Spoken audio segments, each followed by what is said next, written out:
চলতি বছরের মে মাস পর্যন্ত বিভিন্ন ফৌজদারি অপরাধে মোট 23,000 অবৈধ অভিবাসীকে মালয়েশিয়া থেকে বিতাড়িত করা হয়েছে বলে জানিয়েছে দেশটির অভিবাসন বিভাগ। বিতাড়িত অবৈধ অভিবাসীদের তালিকার শীর্ষে 6,849 জন ইন্দোনেশিয়ান ও দ্বিতীয় স্থানে বাংলাদেশের 4,220 জন অভিবাসী। সোমবার সন্ধ্যায় মালয়েশিয়া অভিবাসন বিভাগের মহাপরিচালক দাতুক সেরি হাজি মোস্তফার আলী পুত্রাজায় তার কার্যালয়ে মালয়েশিয়ান ক্রাইম প্রিভেনশন ফাউন্ডেশনের MCPF সাথে একটি সংলাপের অধিবেশনে সাংবাদিকদের এ তথ্য জানিয়েছেন। তিনি মন্তব্য করেন, আমাদের বিদেশি শ্রমিক প্রয়োজন, কিন্তু আমরা তাদের অপরাধ সহ্য করতে পারবো না।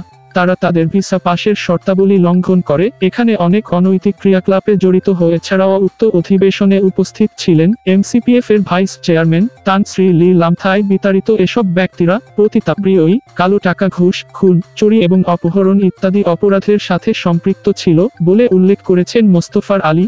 বর্তমানে এ দেশে 13টি ডিটেনশন ক্যাম্প রয়েছে এবং অভিবাসন বিভাগ 2014 থেকে 2016 সালের মধ্যে অভিযানের ধারাবাহিকতায় মোট 146,876 জন অবৈধ অভিবাসী আটক করতে সমর্থ হয়েছে। ডিটেনশন কেন্দ্রগুলিতে চিকিৎসার অভাবের সমালোচনা করে মুস্তাফার বলেন, আটক কেন্দ্রগুলিতে চিকিৎসা সহায়তা যথেষ্ট আছে। আমাদের স্বাস্থ্য মন্ত্রণালয়ের একজন মেডিকেল অফিসার নিয়মিতভাবে প্রতিটি ডিটেনশন কেন্দ্র পরিদর্শন করছে। SDP news.